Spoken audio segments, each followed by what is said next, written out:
Hello and welcome to the Smartest podcast, another great video edition. I am delighted to be here with an amazing special guest, somebody that I have been really looking forward to chatting with, and somebody that I connected with really early on in the infancy of Smartistry, and that is Rachel Spencer Hewitt. And one of the reasons I am so geeked, honestly, to talk to Rachel today is because we share kind of a common passion or calling to both artistry and service and advocacy work. And I am so excited to dig in with Rachel about her organization that she's been steering for several years now, that is really serving in large part as an inspiration to what I'm trying to build and develop with Smartistry. So let me give you a little bit of Rachel's background and then we'll kick off our interview. So, Rachel Spencer Hewitt is an award-winning advocate, thought leader, equity actor with an MFA in acting from the Yale School of Drama. Rachel's professional acting repertoire includes Broadway, off-Broadway, extensive regional work, international theater, feature films, and more.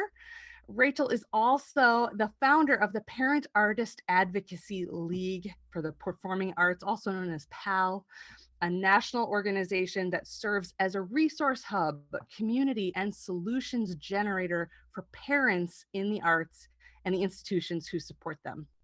And Rachel's work with PAAL has, by the way, been mentioned in numerous publications, including the New York Times, the American Theater Magazine, HowlRound Theater Commons, as well as, and I think this is super interesting, in the recently published book, From Aphra Behn to Fun Home, a cultural history of feminist theater. That is something I'm going to have to pick up immediately. And finally, Rachel is also a mother of two, which is something else that we have in common. So Rachel, welcome and thank you so much for being here. Oh my gosh, thank you. It is such a pleasure. Such a pleasure. It's my honor, truly. Truly. Just to give our viewers a little bit of background, I think it was early 2018 when I was starting to sort of come out of research and development from Smartistry. And our mutual friend and colleague, Lydia Millman Schmidt, who runs the Chicago chapter of PAL and who actually is a classmate of mine from the University of Essex, connected us. And it was through that that Rachel and I got to know each other. And I would love, now that I've spieled, to hear from you, like, tell our listeners about your background and really all the things that shaped you into the amazing creative and advocate that you are today. Oh my gosh. Well, I have to credit my community for any shaping, because there so much of the advocacy work that PAL does is because of I made one smart decision, and that was to listen. And so, growing up as in a very artistic family, I started to take a bit for granted that like this is what I always wanted to do, and I started off in college as a marketing and advertising major, potentially double major in art with a minor in theater. Then I kind of had like an epiphany in my marketing class when they're like breaking people into segmentation and talking about budgets. And I had my script on my lap. I was like, I'm in the wrong room. So kind of fast forward to just kind of having a habit of acting on those instincts of like, what space is kind of calling to me. I went to grad school at Yale, as you said, and worked as an actor. But a huge part of, like I said, what shaped to the work that I do with PAL today and advocating for parents and caregivers came about with my first pregnancy, when I didn't have anything beyond a few anecdotes in the back of my mind in terms of parents in the industry. And I hid my pregnancy for a very long time, for 5 months, and didn't Oh my. tell anyone. Didn't tell my agents. I didn't even tell my family for a very long time because I didn't like people always being like, "How are you? How are you? How are you?" and there was so much of that that was beautiful and intimate. As actually, I'm very introverted, and so I was just loving the experience. But I also am realizing more and more as the years go on how my treatment as a woman in the theater through my 20s had trained me to have a strong distrust of our industry and how my body changed and like my physical existence. So when I became pregnant, that distrust just manifested into I can't trust anyone with this. Nobody is going to know how to take care of me. Um, I ended up sharing with my agent at 5 months because the flowy tops just weren't going to cover it anymore in the audition room. And I expected it to be like a very difficult conversation. And I scheduled time with him. I shut the door, and he was concerned. He's like, "Oh my gosh, what's going on?" And I was like, "Well, I just wanted you know, I'm pregnant." And he leapt out of his seat, overjoyed. He threw the door open, announced it to the entire office. Huge congratulations, heard me run, and I was shocked. I was like shell shocked. I had no idea what was going on, and I would learn later that that's extremely rare, extremely rare. But in that moment, his reaction set a standard for me of how I should be treated when that news about my experience and my status became known. And he's still my agent today. In You know, his wife is a working mom, and they have 2 kids, and I didn't even expect empathy from that point, and yet he not only empathized, not only tolerated, but celebrated. And looking back on it, you know, fast forward to I still didn't give that blanket trust to everyone. I spent a year and a half of my daughter's life pulling myself up by my bootstraps, making it seem like nothing had changed, working all the jobs, traveling all the travel, booking all the sitters for childcare from, you know, and learning it all just from the grassroots level, which, even though it's been going on for centuries, and just like really proving to myself that I can do it. Because another part, for better or for worse, that, you know, so many of those of us with resilience have is I can make this work. And just like really starting off with that belief, like it's my responsibility, I can make it work. If I don't have the tools, the failure is mine, etc., etc. So I was at a Christmas party. um, it was like a networking party or whatever, kind of a reunion, and I was having conversations with people and enjoying myself and feeling like really proud of myself, to be quite honest. And I had a conversation with a male childless colleague, and he started off the conversation with, "How are you?" Like, this is like now the infamous line that I share with everyone, like the question that is expecting doom. And I was just still kind of on the hive, like from the fact that like I had support with my representation, and I was like, "Oh, things are going great. My agents have been incredibly supportive, making it work. You know, I have to work full time. I have to turn down jobs." And then like positive spin, positive spin. And he stopped me and he said, "Well, that's not everyone's experience, so I wouldn't talk about that." And it shut me up. Like it, I, I tell everyone I wish I could say that I said something clever back, but I had nothing but, huh. And the room froze for me, and except for, like I always say, the things that I wanted to kick, like in Sherlock Holmes, like things were a second away from exploding. And I realized in that moment there were so many red flags being flown, and all I could think was, if he's shutting me up about my successes, then where are the stories of failure allowed to live? And in that moment, I realized that my infant daughter, my like 15-month-old daughter, was in a Starbucks with a sitter a few blocks away, past her bedtime, in the same Starbucks where I had changed for that party after a 2-hour bus ride from Philadelphia, when I was about to get back on the bus with my newborn to go back to Philadelphia, and all that work just to show up this party to make all of these people feel like I was doing it. I was doing the thing and succeeding. And suddenly I was like, no, absolutely not. And I would just kind of like went into this like cone of rage. And I went to the Starbucks and I picked up my daughter. I found the bar where they were all like hanging out after the party, and I paraded her around in front of everybody. She started screaming her head off because she was so tired, but I was like, scream louder, like just like wanting her to disrupt the space. I was so angry, and I was so happy she was angry too.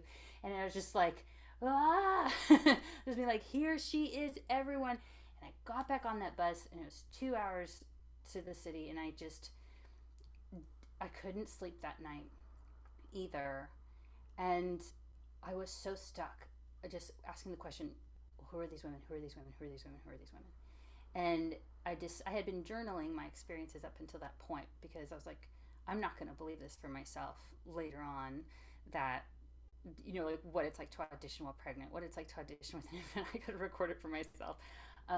But it was after that experience, shortly after, that I was like, decided to do the opposite of what he told me, which is, I wouldn't talk about that. And I published a blog about it instead. I was like, no, I'm going to put this on blast. And I published a blog, auditioning.com.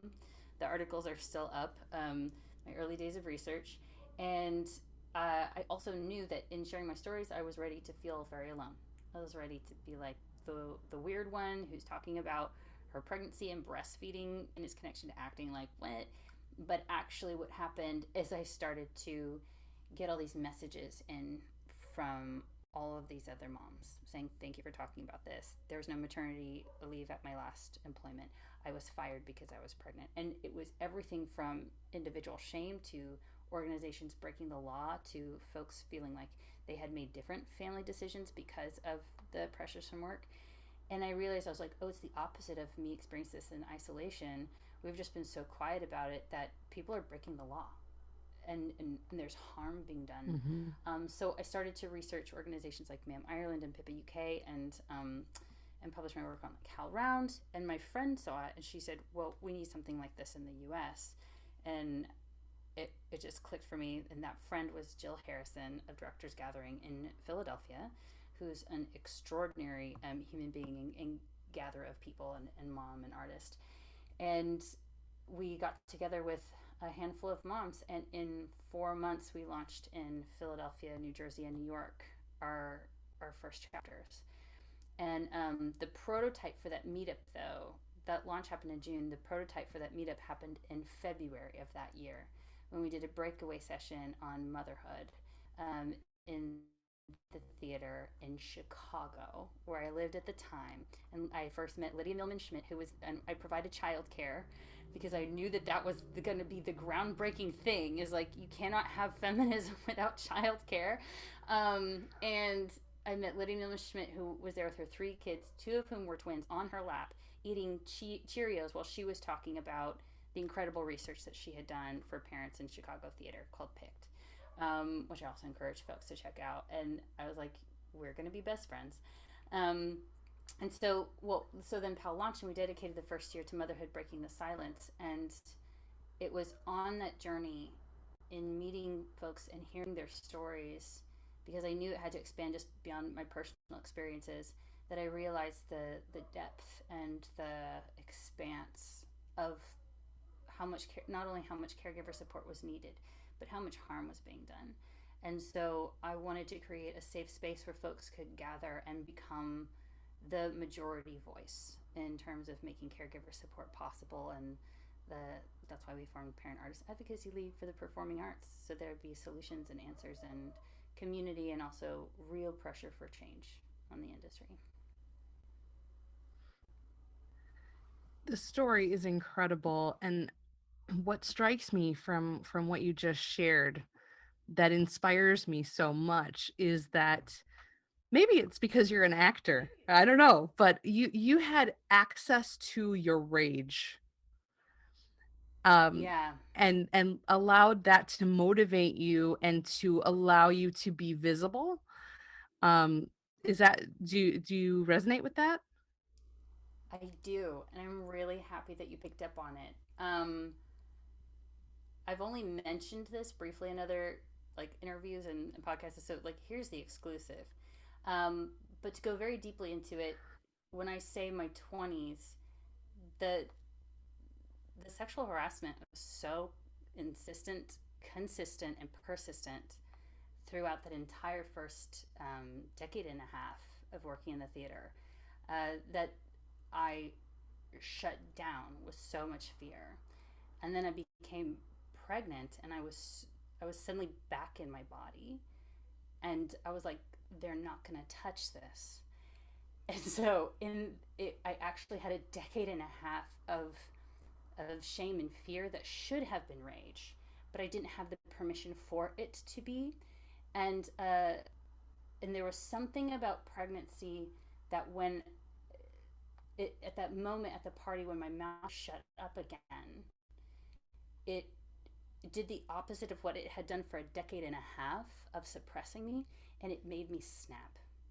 And where I had lived a decade and a half trying so hard not to be difficult and actually just brought more harm onto myself, in that moment, it was very much because of my awareness that this was the world that my daughter was going to be living in. This was the body that carried my daughter. This was the body that was mine again. And to feel that like being shut up again on a body that I had reclaimed, there was no energy left to suppress the rage. There was no energy left to turn it back into shame. And I think that that's also why, parents are so afraid of seeming difficult, and caregivers, like this extends to elder care, we're so scared of seeming difficult because we know that part of our exhaustion has removed our filters. And then when we enter spaces and folks are like, we just go, no, there's no time. The children are hungry. Like, I need money to feed them. I want to be an artist, but I'm lending you my body that's already being lent to so many people, and I'm just asking for a little bit of help. It may be because I'm an actor and I'm in touch with my feelings, but it's also because in pregnancy I reclaimed my body and the rage was there to access. And I'm so glad that you picked up on that word, because anger is different to me, but rage I now believe is so beautiful. It's so productive. It's energy that insists on justice. And I love moms with rage. I love parents with rage. I love caregivers with rage.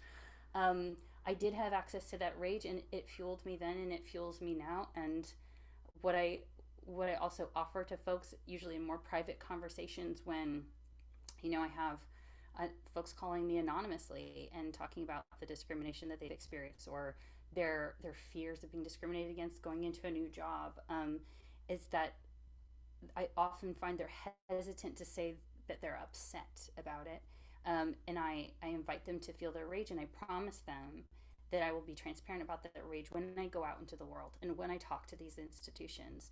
And we do that now. PAAL has something called compassion training, where we teach organizations, through love and compassion, and how to exercise compassion in their organizations. But I am also transparent about the fact that if harm has been done, people are allowed to feel that rage, and we should also feel that rage on their behalf, so that we move productively forward, and we create spaces that are safe, spaces that feel full of warriors who are going to not just tolerate us or maybe give us access when we ask for it, but fight for that access as allies and accomplices. And I believe that every movement that progresses forward deserves that. I resonate so much with that, and thank you for being so candid and upfront about, some of these things that are very personal, very intimate. Um I just want to take a minute, because I haven't really done this since I launched the podcast, which was like 11 episodes ago, and shared how my why story for building Smartistry fits into this same narrative. Um, I led a very kind of lonely theatrical career. I was really it was instilled in me from the time I trained that, like, if I wanted stuff to happen, I had to make it happen. And I took that upon myself and felt like if I want it done my way, I got to do it myself. And so I tried to build community with a mixture of results. And when I built my company, Focal Point Theater Company, I had a small, very tight knit group of committed partners in that. But once I got pregnant, they didn't know what to do with with me, and I didn't have the leadership voice to advocate for myself and find a way to make that work. So the company dried up effectively. And at the same time, I was working with a theater company, storefront theater company in Chicago that was made up of a lot of very young emerging artists. And at in that same sphere, they didn't know what to do with me. I was the only one among them that was married and pregnant and had a family. So my experience was very different, and I instantly became ostracized. And so I went through a period of mourning. I felt like maybe it was sadness more than rage.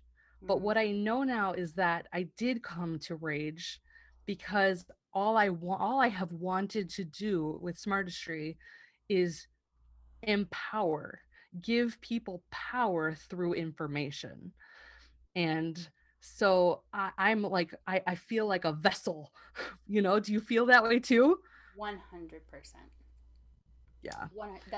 It's the carrying not just our own stories, right? It's that lived experience that actually creates space for other stories to channel through you, so that you're like, let's carve a path, because that had such an impression on me. Going back to that word you used at the beginning, what has shaped me, what has shaped you, is this experience of harm. And it's shaped us into a vessel of healing and a vessel of solutions and empowerment, like you said.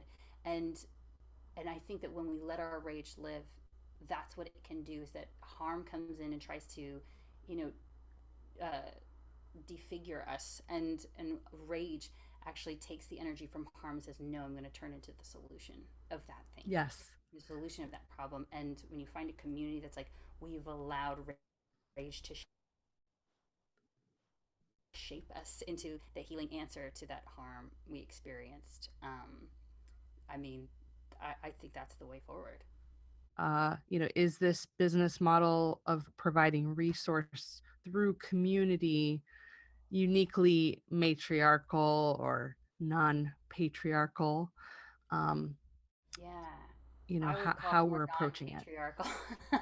um, and uh, Yeah. yeah, I would liken it to, it's really interesting because I haven't heard it referred to like that, but PAL's shared leadership structure absolutely fits that description intentionally. And I remember early on going to a conference where I was doing a workshop on supporting caregivers, and I was able to attend a few sessions. And one of the sessions was creating feminist spaces, creating feminist rehearsal rooms. And I didn't know what that meant, but I knew I was totally into it. And I was like, yes, please. And so I entered the space, and the folks facilitating the workshop opened with the reality that to create a feminist rehearsal room, and I want to be intentional also by saying intersectionally feminist rehearsal room, is has so much to do with power sharing, where our theater infrastructure, which we now know as not just anti-feminist but also white supremacist, racist, gender exclusive, works on the vertical, right? Where it's all about delivering up and controlling down. And to deconstruct that, to disband that, to build something new, it has to run along the horizontal. There can be leadership, but the way that leadership shares power is what dictates whether or not that room is intersectional and feminist. And I remember just feeling like, oh, that's the language for what I see in PAAL, and what my colleagues see in PAAL, and what the steering committee sees in PAAL. And it had already built itself on a network of 3 locations, right? A network of 3 cities. There was no like, this is the hub. It had started off also with a communal circle of moms in Chicago whose kids were coming in and out of the room. Like the ethos of the organization was the breeding space for the infrastructure, as opposed to the other way around, which I feel most nonprofits form an infrastructure and then try to develop an inclusive and progressive ethos. And I don't think that that's possible, because I believe the nonprofit structure is broken. And I believe that even more now that PAL has grown.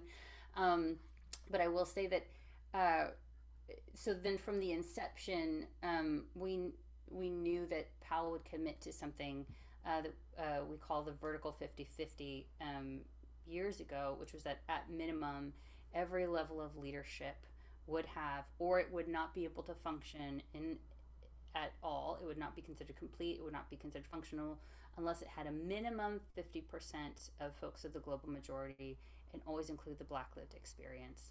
And when you live that way intentionally, most of our leadership actually functions closer to 60% folks in the global majority. Um, but it's also that when you invite those folks to your spaces where you make it intersectional and make it inclusive and give them the power and give those of us who have been marginalized the power, you realize that we are actually very adept at power sharing. And it's not a skill that needs to be learned, which is a lot of institutions right now are having to bring in experts to like teach them to share, which they should have learned in kindergarten, right? It's like does not play well with others is on their report card, and we knew we wanted to share leadership team, but it did take time. We started with the steering committee and chief reps in the local cities, and then that developed into what we now have this year, formally, officially, a 5-person shared leadership structure of an executive team. And it is incredible. They are the greatest folks I've had the chance to work with. My role on the team is as director of programming, and I work alongside our managing director, Iris McQuillan Grace, our director of technology and innovation, Adriana Gaviria, and our director of community and justice initiatives, Tamanya Garza, and our producing director, Garlia Cornelia Jones. And when the 5 of us enter a room, the collaboration and the insight is invaluable. And we have formed our board of directors with the same intention, and it's a volunteer board. We are working very hard to restructure that the financial and the development portion actually does not come through the hands of the board, but that they manage the budget still in the same way. But it is folks who are not only experts at managing budgets and organizations, but also who have the lived experience of the need that PAAL provides support for. And in this way, it's very interesting that you say, it feels maternal, or even like paternal in the sense of those who have been marginalized. If because I'm very, very conscious of like any binary language, like transgender and non-binary parents who caregive are excluded from virtually every space. Yes, totally And fair. yeah, and we're inclusive of them, so it's like very much uh, it, uh, this shared leadership is really very much the capturing of the phrase "it takes a village." So, in order to create a healthy nonprofit that centers those with the greatest need and centers the voices of those with the greatest need, it takes a village, and it takes a collaborative village with the ethos of power sharing as a lifestyle. And so that's all to describe the inner workings of PAAL and to say a huge yes and to that observation. And it makes me very happy Yes. that like we share resources on the horizontal. Yes, power sharing. Yeah. I love it. It always reminds me of the power is not pie. There's Yes. plenty. It's a There's never-ending plenty. source. We're not going to run out of it. That's right. Yeah. Absolutely. And when we talked Um, earlier, oh, no, I was going to say, when we talked earlier, I one of our favorite phrases is to talk about PAL as an open arms organization. And I shared with someone earlier today that that's inherently what we've always wanted to be, and also we're adamant about it because we've experienced the opposite.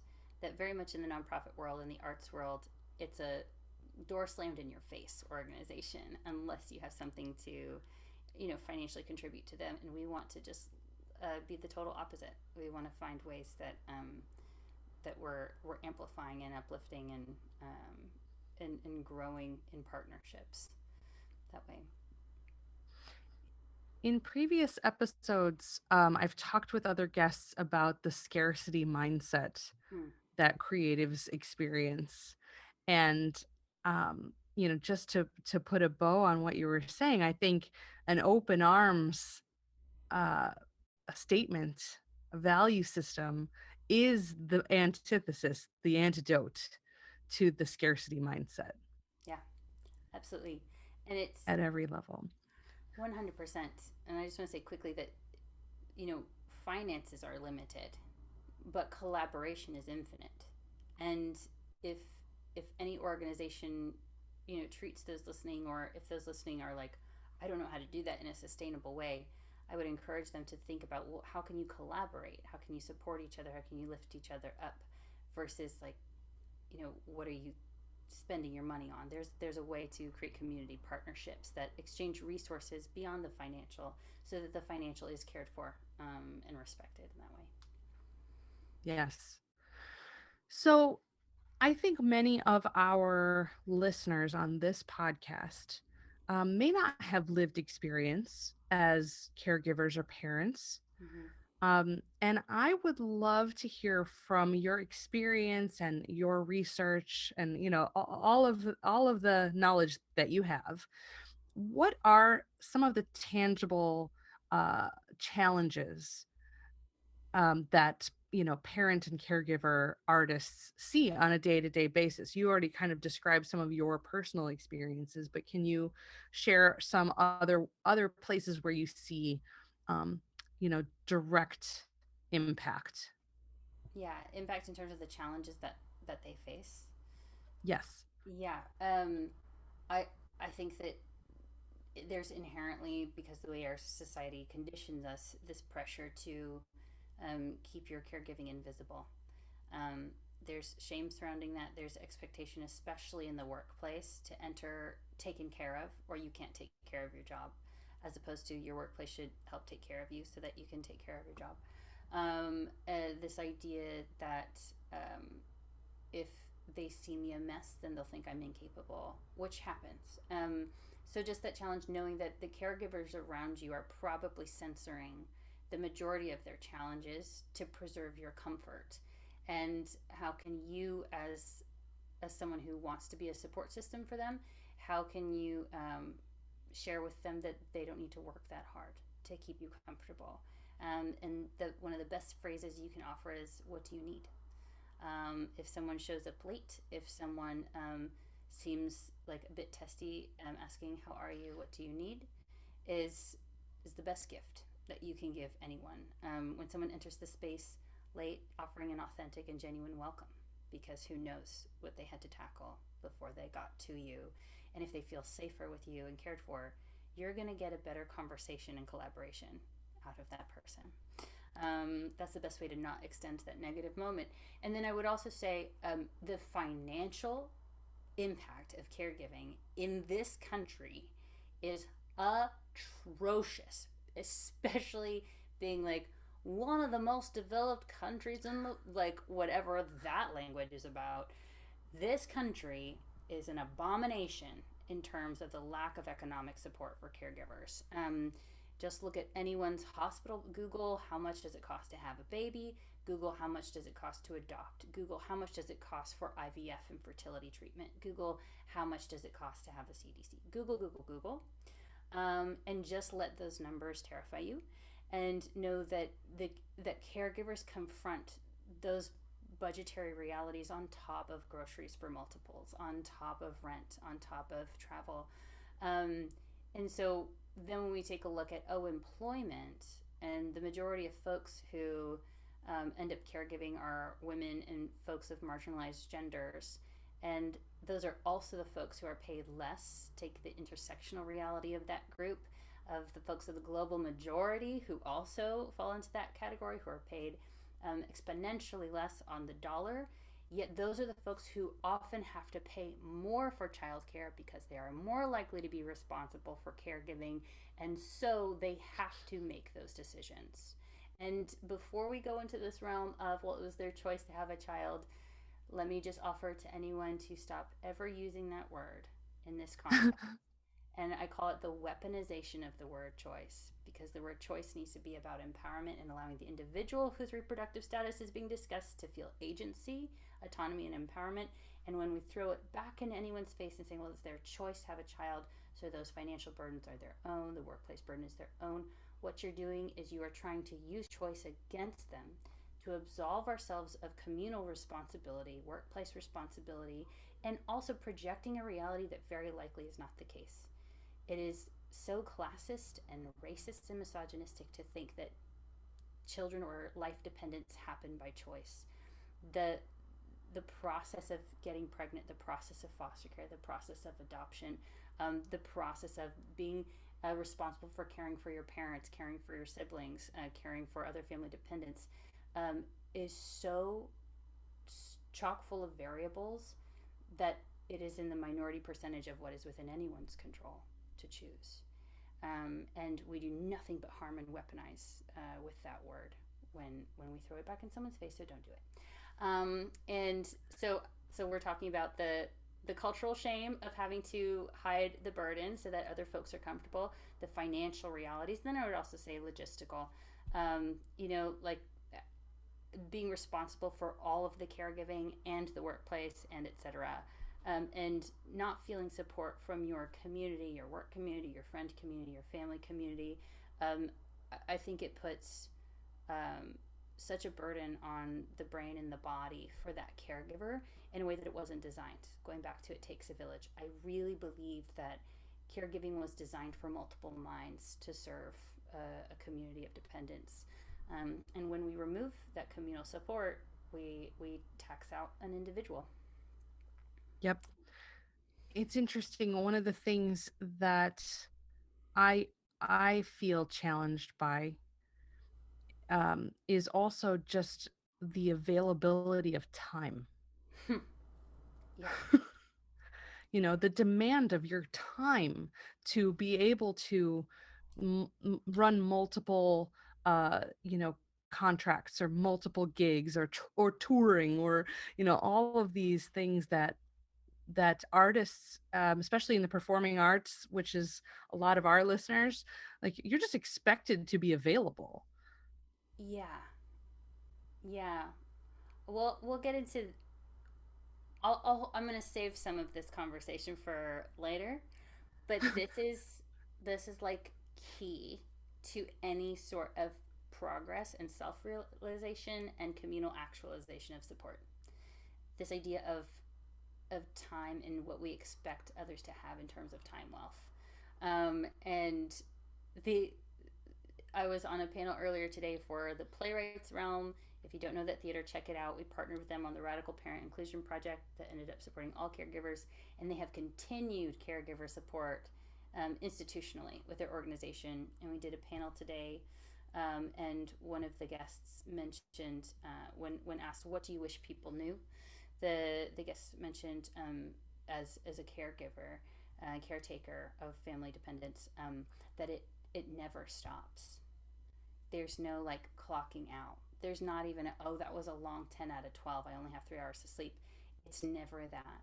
Like even when I'm sleeping, I'm listening for anyone who needs me. And this idea of, I actually just had a situation where someone thought that I would be too busy for a reading because I'm so busy with my caregiving, which Ma'am Ireland calls falling off the list.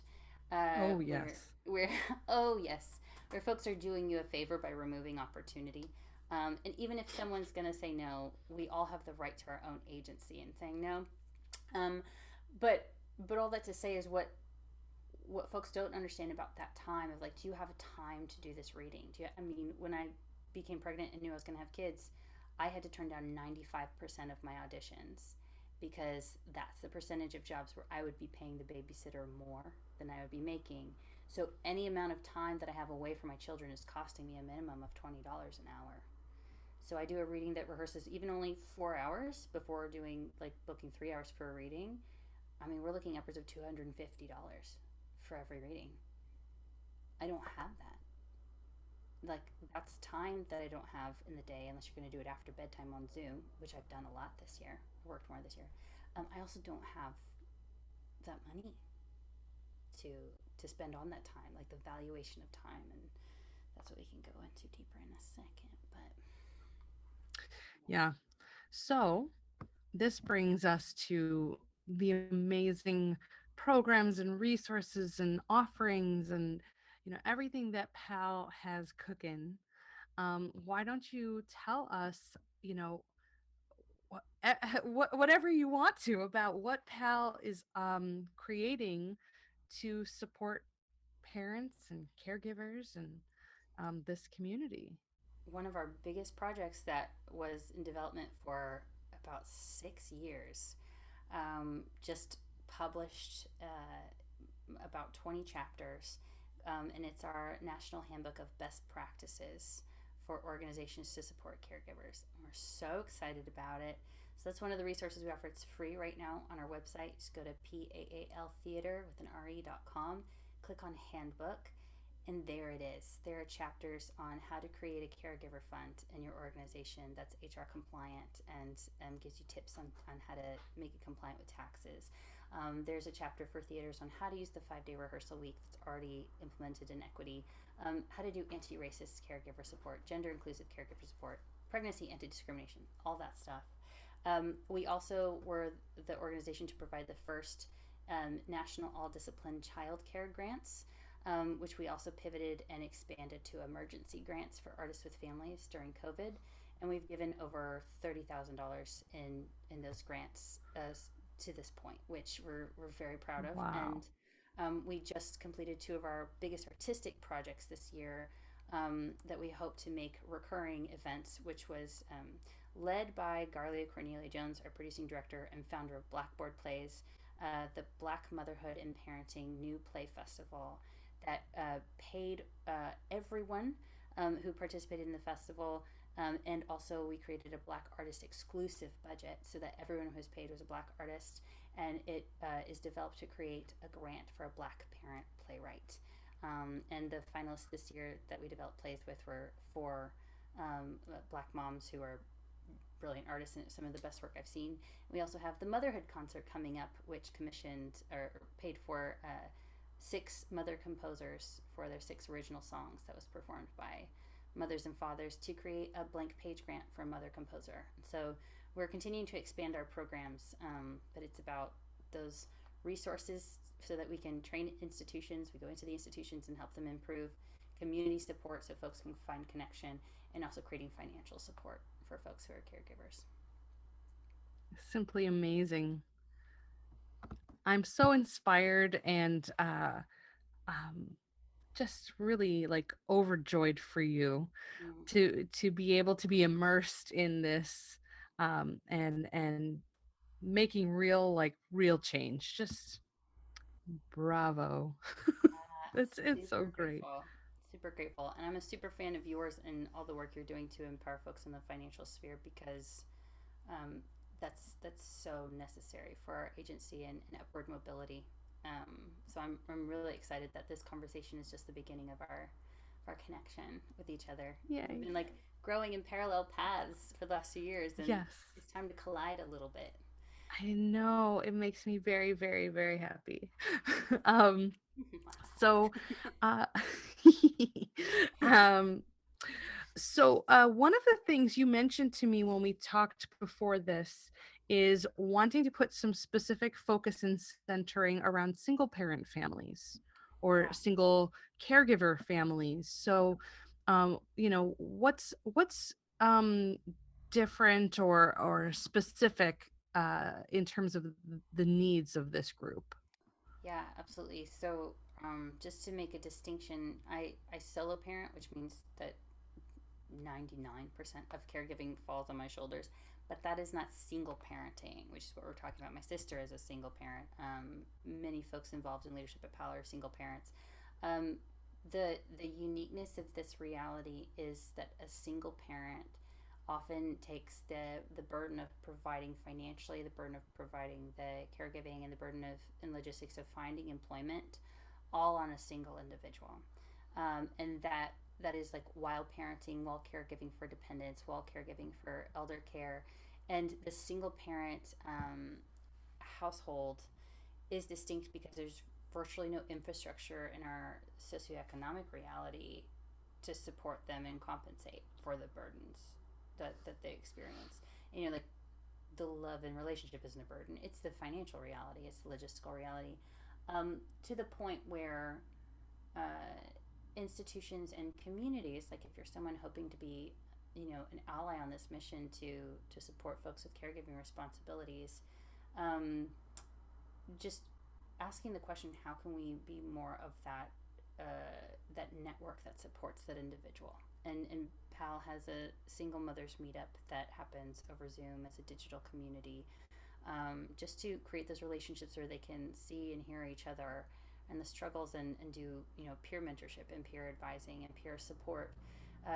But also we're hoping to develop resources that support folks directly who are experiencing that responsibility on themselves as a single individual. I was raised by a single mom, and I mean, gosh, I saw that firsthand. So, Mm-hmm. oh man, I think that's a great area of focus, and real benefit. Yeah. Um, in okay, so we talked. I have to say, I'm very much learning the vocabulary for speaking intersectionally. Mm. I continue to learn, and I totally acknowledge that sometimes the terminology that I use is probably behind the curve. I'm looking to grow in that direction, um, and I am really uh, educated by the way that you have been so intentional about your language throughout our conversation here and other conversations. I would love to know, in your perspective, you know, Pal Pal, from what I can see in my experience, seems to do an amazing job of centering dismantling of systemic racism, Mm. dismantling of white nationalism, dismantling ableism, and you know, really trying to move towards equity and inclusion. Um, what words of advice or encouragement would you share for listeners on how to proactively make space, proactively uh, open arms, you know, in that kind of a realm? Yeah, absolutely. And I just want to add that I'm still learning as well, and I feel that we're all still learning in this space, and that's what's most important. It's just to continue to say we're intentional about listening. Um, there are things that we published 2 or 3 years ago. I'm like, we could have done a better job instead of using mother all the time. There, adding the, you know, our intentional statement that it's gender inclusive, that mother is not a term that applies to all marginalized genders, etc. So just a huge yes and to that. Also, the biggest piece of advice that I would offer, again, what I've learned from my community, is to always let the folks who have experienced harm in their own lived experiences be the authority on those experiences. What we hear so much, especially from parents and caregivers who are part of the global majority, folks in the trans and non-binary community, and I've seen it.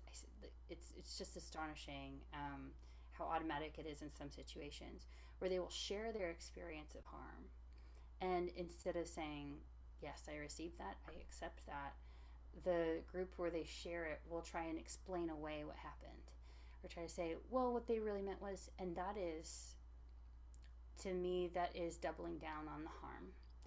And what we mean by centering folks with the most need also means giving those folks the most power in in specifying what solutions should be prioritized.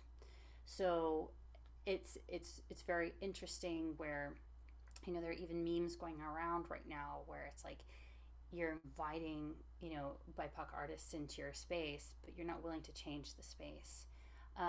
And when institutions use phrases like, "Well, we've invited a consultant to our theater," just that pronoun of "our" still shows possession. Like Right. at what point will that consultant ever be able to do work that changes the space unless the ownership and the leadership changes? Um, and and so I would say that if you're considering hiring a consultant in an area, actually consider adding someone like that to your board, like adding someone above you who would be making decisions, who you would be answering to, who has authority on the lived experience that you're trying to create space for. Our vertical 50-50 is called vertical 50-50 because every level of leadership has those lived experiences, centers those lived experiences, because we want that representation to mean that in whatever capacity you engage with PAAL, you can always look through the different departments, look through the different points of leadership, and there will never be a ceiling. There will never be a sudden stopping point of this is where representation stops for me. Our goal is to say no matter where you look through the decision makers of PAAL, it's continually permeable for representation. And so those would be the two things is one, when we say like listen to the stories that people share, it's to let people have authority of their own lived experiences, especially those who have experienced harm. And then two, I would say don't just ask for advice and ways to learn. Do a power dynamic flip and put yourself in a learning position, in a lower power dynamic position, underneath someone who has that lived experience, and see how that changes your environment and your influences and your ability to expand your perspective and insight.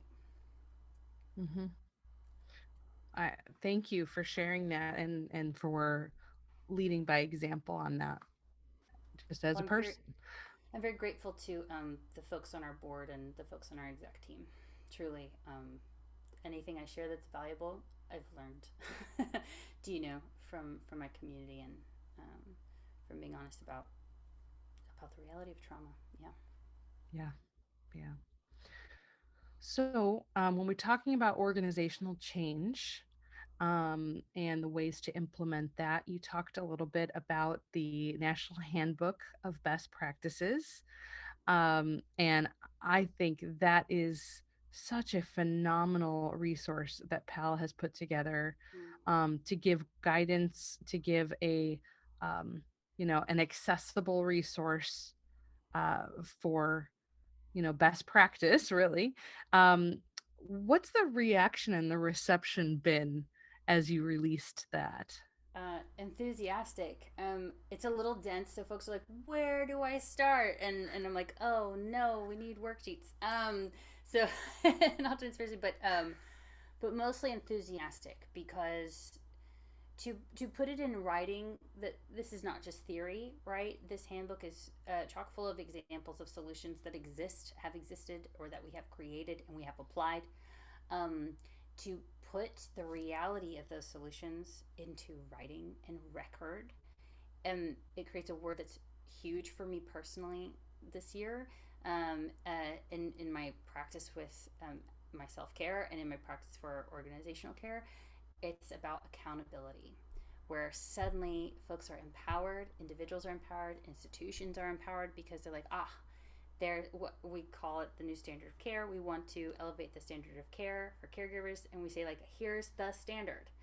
This is the expectation. This is the accountability, and that's actually liberating for people. You would think that that's going to put too much pressure, but it's pressure in the right way. It's direction. It's expectation. Expectation for justice, actually, which Mm-hmm. is the appropriate model for expectation. And the I think just it's been so encouraging to hear folks say that the fact that it exists has empowered them to speak to their institutions about it and to reference back. It's been extremely positive. We're so excited. We actually can't keep up with the worksheets and the different courses that we want to do surrounding it, but that's all a good thing to be in the middle of. Yeah.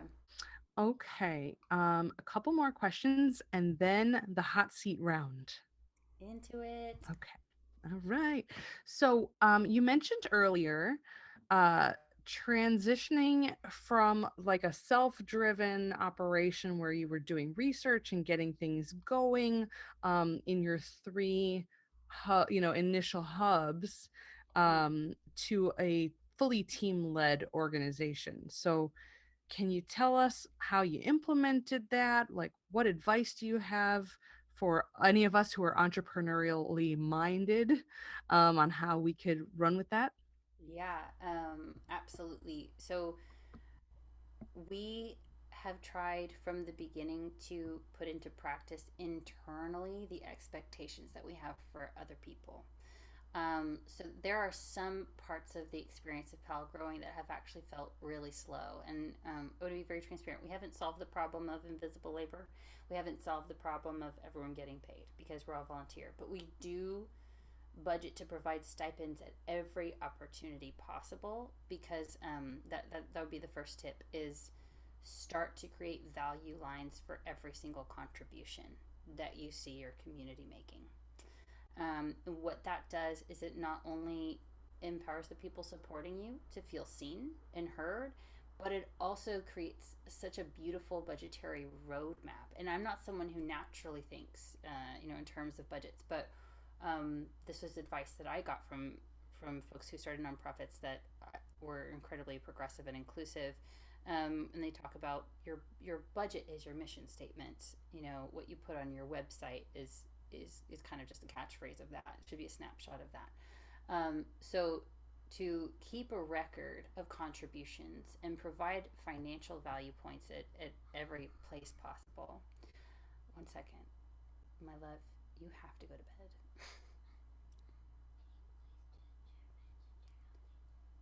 Yes, but only if you go to bed right now. Okay, good night. I promise I will. I will, I promise.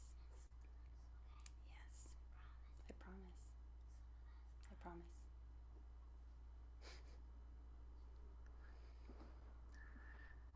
The double bedtime every Yeah. night. Do you need some time? Is there anything No, you no, need to no. do? She was just making sure that I would check on them. And she does every night. And I do every night. So, but I feel like she's gonna be a list maker when she grows up. I feel like even at 6, she falls asleep and is like, just make sure she can check on me. Do just like one of those naturally. I mean, she's like obsessed with math and all these things. It's the most beautiful brain ever. But no, I've assured her, and she's solid now. The trust will be reinstated. Reinstated. Yes. Yes, yes. It's more Yes. about her making sure that she checked up on that. 100%. You must inspect what you expect, right? Yes, that is the best phrase for her. 100%. 100%. She assumes nothing, which is pretty brilliant. Yeah, you must inspect what you expect. I just might put that in her baby book. I don't keep up with that, but I would put that in her baby book if I did.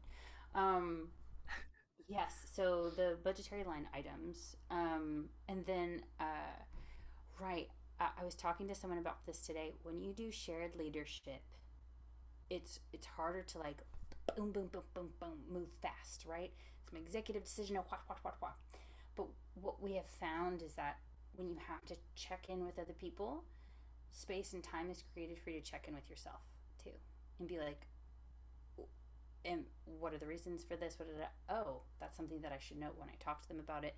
And it creates a more thoughtful practice in organization.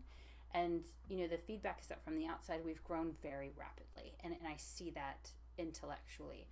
But there were definitely moments when at the very beginning, we always had a steering committee. It was always a community. But because this is volunteer work, so much of the beginning, and I know this is part of like the entrepreneur path too, so much of the beginning is sending the work out and not feeling that return, not experiencing that return. And I did a very bad job the first 2 years taking care of my physical health at that time, of just being like, if I just push harder, I'll get more return, which we're learning scientifically is not the case. But I then like it flipped where I was like, this is not sustainable, and I actually got very sick. And I said, what if I just what like this push? It's not about like how much I push, but what if it's about like where I place my energy? and where I placed my efforts. And I had always used that network, but I was like, what if I only use that network? Like where I collaborate with someone on X and I collaborate with someone on Y.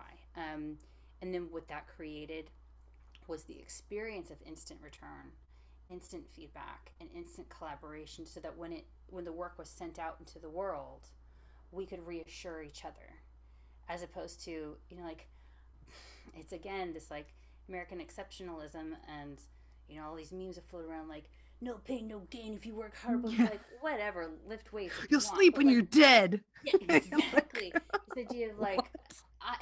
I'm upset. Like I'm training for my second marathon, and like there's a space where it's like 1 more mile, like is helpful. But when it comes to starting your own business, starting your own nonprofit, being a caregiver, if we start to fall into this mentality, which I am only just now feeling like I'm overriding, this mentality of, remember when I first had my kid, I'll pull myself up by my bootstraps. I will solve this problem and I will move it forward.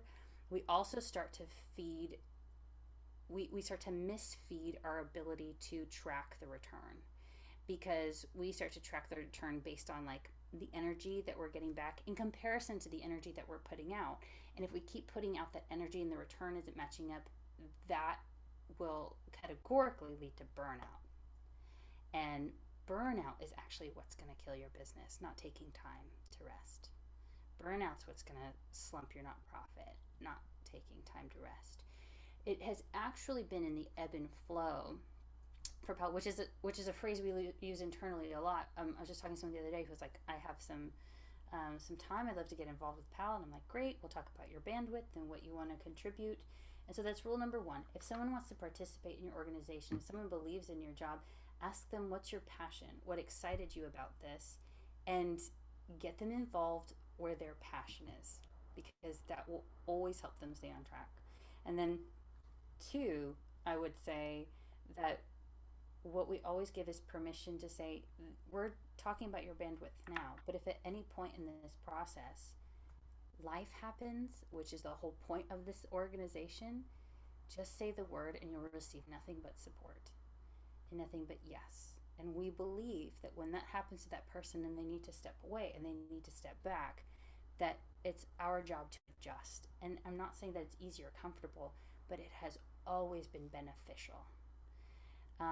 And it's so antithetical to everything that anyone has ever taught me about infrastructure, but from a patriarchal standpoint, right? This idea of communal development and shared power structure has to do with when one person has to shift away, we shift in together, and when they're ready to come back, we open up.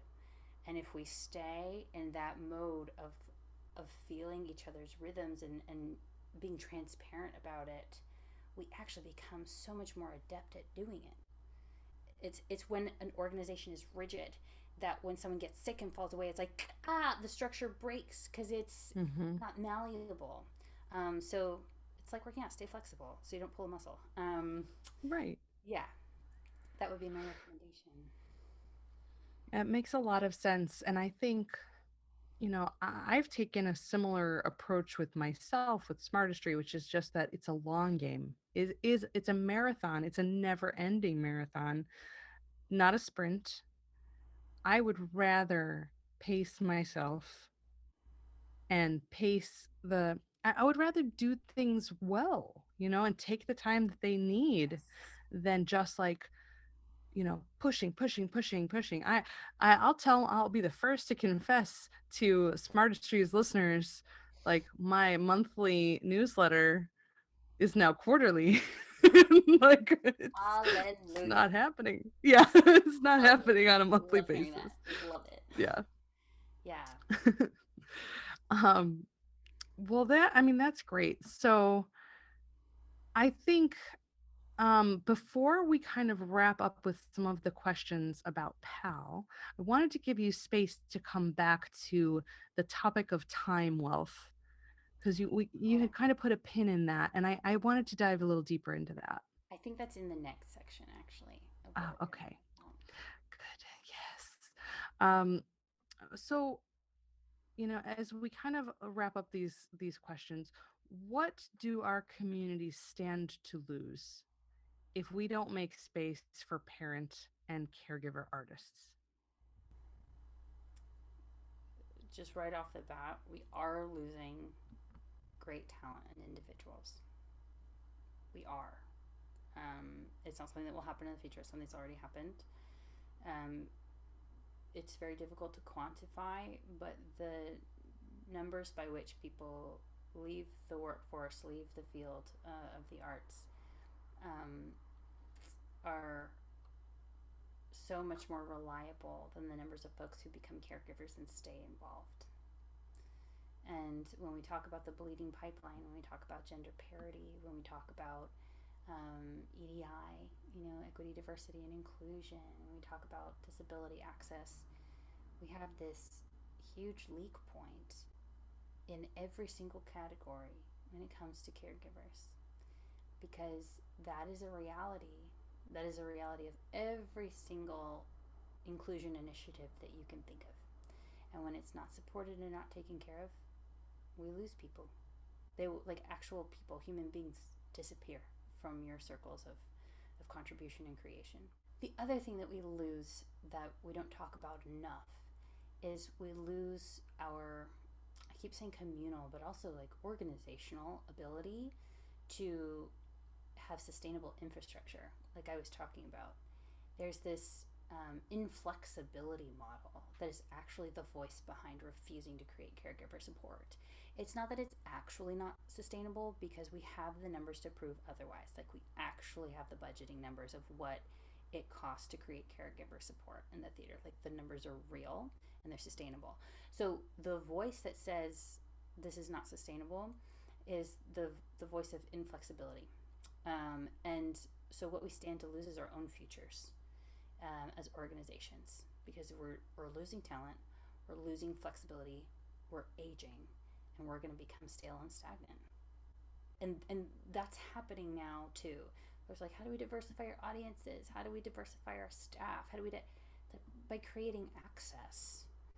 They can't enter your rooms. How are they supposed to contribute to them? And then the other thing that we stand to lose is our own ability to take care of ourselves in those spaces.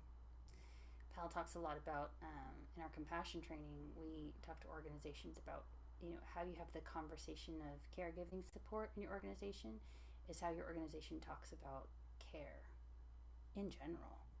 And that includes self-care. That includes getting sick. That includes major life events. That includes loss. And like bereavement leave. Let's talk about that. Like organizations having that because the law requires it, but not because they understand why part of the ethos is human beings contribute to your organization and human beings experience loss, and so it is ethical to support them. There are more major life events that deserve that same dignity and respect.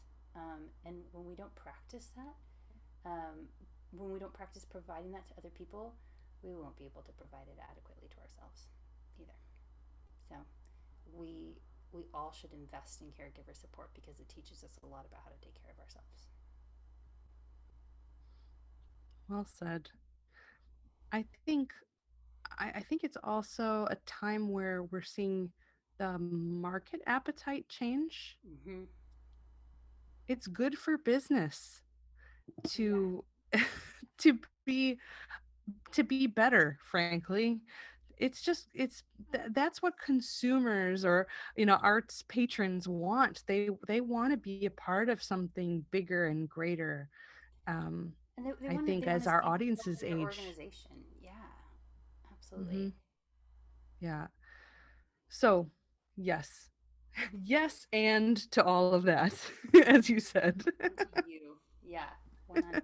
100%. So, we have a tradition on the Smartest podcast, if you can call it a tradition after 10 episodes, um, of doing a hot seat for creatives. And the purpose of doing this is to demystify financial lived experience, to create to destigmatize talking about money, period. And to let other people know that they have similar lived experience or shared experience, um, one way or another. So, are you game? Totally into it. Yes. Yes. Okay, so this is like rapid fire. Okay. You don't have to give too much detail, as much as you're comfortable. How would you characterize your current relationship with money? My current relationship with money is that I have a newfound practice of proper self valuation when it comes to my work. Very happy about that, but it's new. That's a great development. Has it always been that way? Obviously, it's new, but No. did you have some belief changes there? Yes. My family was really big on me with this, and I didn't listen. But for the longest time, I was like, it's okay to work for free as long as you're passionate about it. Now, there's a lot of volunteer work with PAL. There will always be passion projects that you don't get paid for, but that is different than uh, working for opportunity based on exposure and opportunity, which was a big part of my first decade of professional work, of being underpaid and overextended in the hours, and feeling like the only acceptable attitude was gratitude, Mm, which I feel like you're allowed to be grateful and honest about financial realities, and you're not being ungrateful if you say this is not enough money. You're not less of an artist for turning down work because you can't afford it. And that's something that I only had the empowerment to say out loud to myself because I got pregnant and had kids and would have to pay for childcare. And I was like, that's not enough to feed my baby and get a babysitter. And I was like, wow, I wish I had had that confidence to say that for myself and not just accept every opportunity because dot dot dot whatever. hmm Yeah. So let's play a quick game of free association. Okay. I'm going to just say a quick phrase, and you tell me what your reaction is to that. So Okay. the first is debt That overwhelming. and um, savings. Savings difficult to maintain. Yeah, what's that word? I don't know. Debt also brought up student loan. And savings brought, Um, yeah, reality.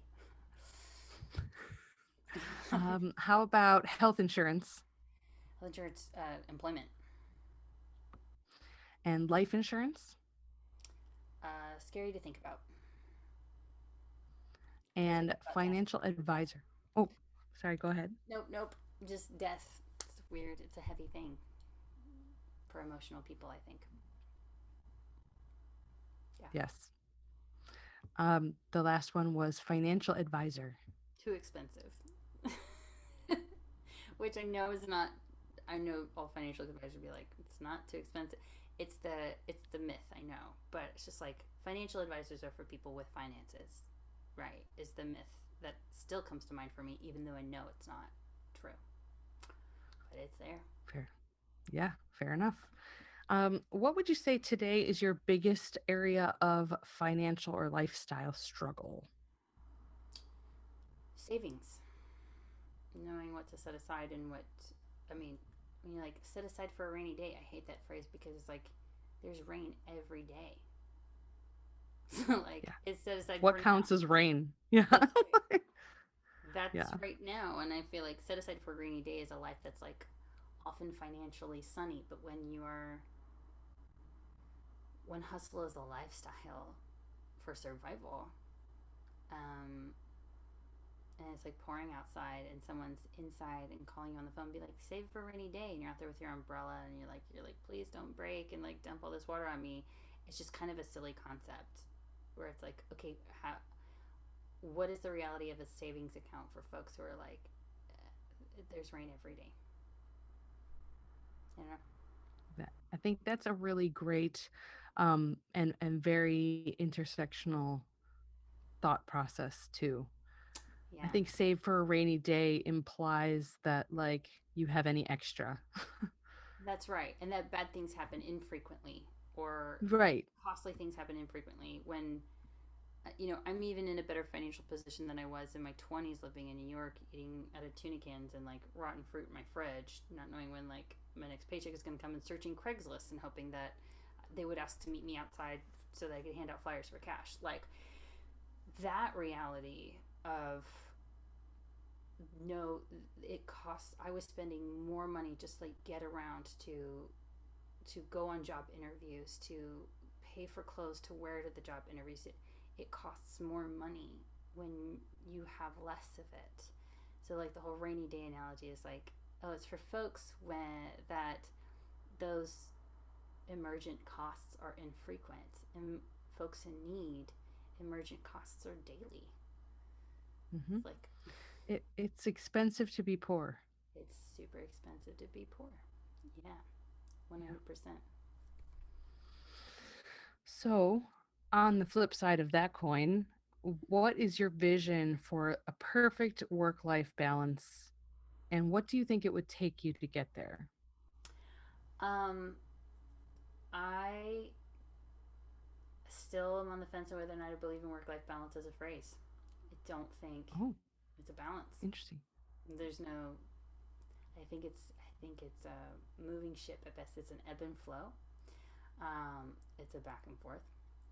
Um, but like I said, I have I have come farther. I'm not in a place where I'm like I have a savings account, but I have come much farther since living and working in New York, and it comes down so much to this understanding of self-valuation, where I have learned, and this is what I was like, oh, this is really standing out to me, is what I've learned, especially in this last year, to put on my proposals. My day job is I do freelance graphic design and web design and all of that. And when I create my proposals, I put my value on those proposals. I don't try and make it cheaper so that they hire me, because it'll always cost me more. So, I mean, with nonprofits too, that's the principle. And when it comes to pitching yourself for work, at the very least, if you don't know how to put together a full proposal, know your hourly minimum and bump it up at least $10, because that's the $10 that of the unanticipated events and realities of a job. And it was this point where I just kind of snapped one day again, and I was like, I'm not working for less than this per hour. And it was amazing when I would budget slightly above that, and they would try to negotiate me down. They would negotiate me down to slightly above my commitment to myself.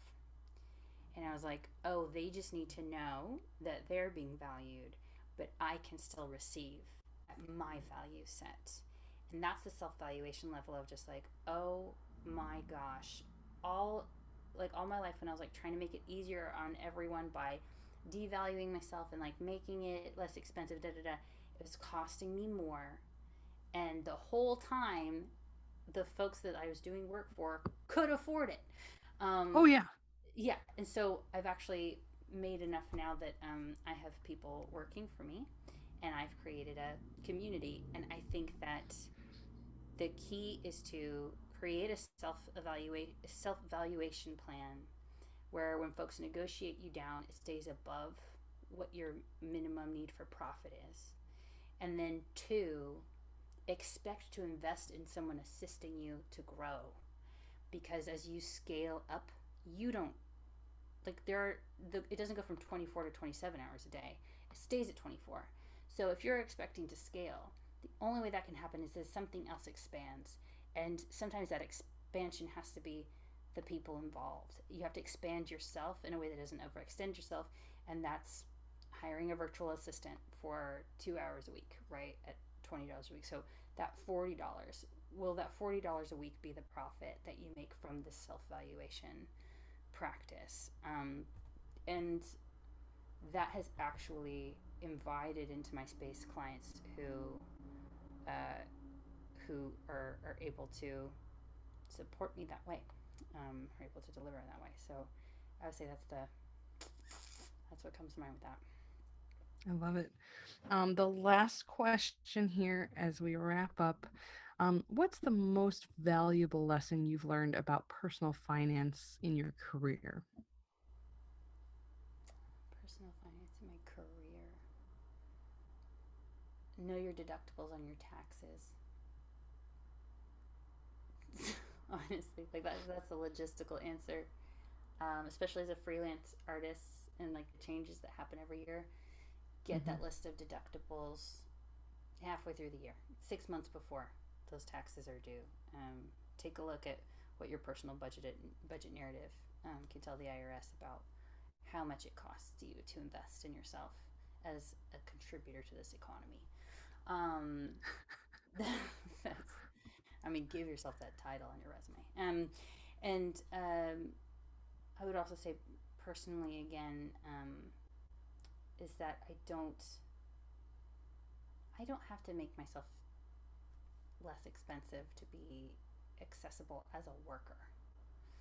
My labor has a value set. I can volunteer for those in need, but I don't have to provide my services for free for those with resources to pay me and hire me.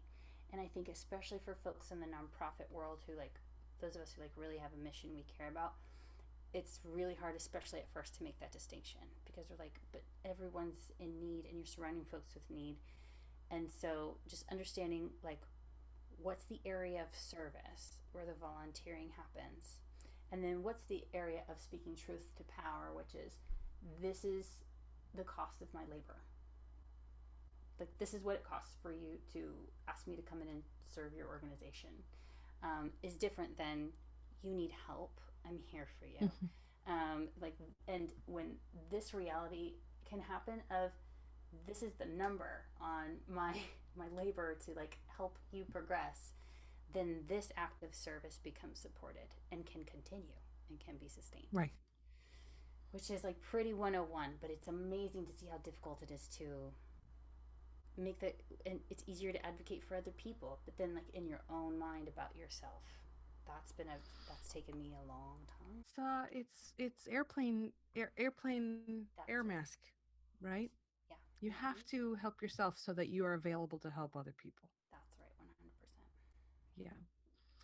So, just in closing, where can we direct our viewers and listeners to go to check out your work and PAAL and all the great upcoming programs? Where should we get started there? Yeah, absolutely. You go to paaltheater.com. That's PAAL theater with an RE at the end .com, and everything from our surveys and data to our programs to our digital meetups. You can come say hi to us if you just need an adult to talk to. Children and dependents and pets always welcome on the calls. And if you want to look at the child care grants or handbook resources, new standard of care, and how you can be an ally for caregivers, or how to insist on your rights as a caregiver, they'll be on that website. Rachel, it has been such a delight spending this time, and I thank you for carving out this much time to hang with me. I could talk to you for so many hours. Yes.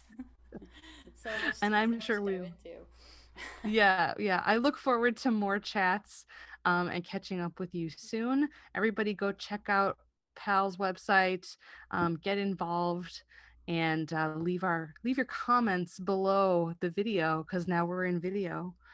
Leave your comments, and we really want to see you there. So, Rachel, thank you. Good night. Get some rest. And we'll talk again soon. Thanks for talking. Such a joy. Thanks. Bye-bye.